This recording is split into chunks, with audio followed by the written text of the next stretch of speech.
Inequality and driving regulations. It's not a point that's often spoken about by asset managers, but it's becoming a key theme in markets. On the left-hand side, we've got Senator Elizabeth Ann Warren, and she hails from Massachusetts. She represents, in my slide, the West. In the middle, we've got Xi Jinping, which we all know is the very dominant leader of the Chinese Republic. And he's introduced common prosperity. And in my slide, he represents the East. And in the far right, we've got South Africa.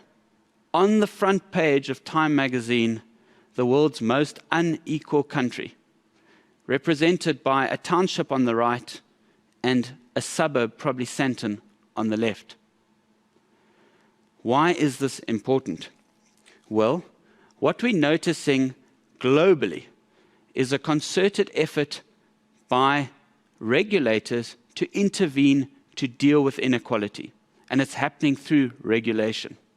And some examples of what Senator Warren wants to do, she wants to impose a 2 to 3% capital gains tax on all rich people in the US, or a wealth tax. What we also have seen her try to do is break up the banks in the US. And her latest target is Wells Fargo. That has an undermining influence on capital markets. In terms of common prosperity in China, we only have to look at Tencent's share price in the last year, 30% down, to understand the implications of common prosperity. And then in South Africa, we have 44 labor laws, 3 dominant labor laws, but 44 separate laws. And what's interesting is we're now proposing amendments to the Promotion of Equality and the Prevention of Unfair Discrimination Act. And we have no issue with those, except it will affect the markets, because one of the key issues is the bill intends to broaden the scope and definition of equality to include equal rights and access to resources, opportunities, benefits, and advantages.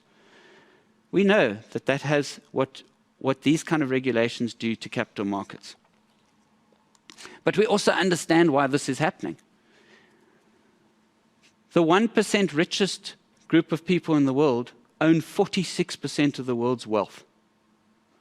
And 55% of the world's population only own 1.5% of the world's wealth. That disequilibrium is causing stress in the system and introducing regulations into the market.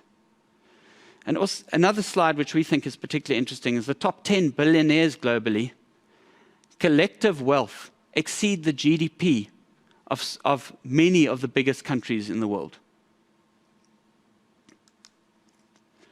Our last slide with respect to this particular point demonstrates the top 10% of earners in each country and what take they have of the total income of each country, each of those countries which we're showing. And what you can see is the graphs are rising. So the top 10% are earning more and more of the total income of those specific countries at the expense of the other 90%. And what's scary is that South Africa is at the top of that. We're the red graph, growing precipitously over time. More than 60% of South Africa's income goes to 10% of our population.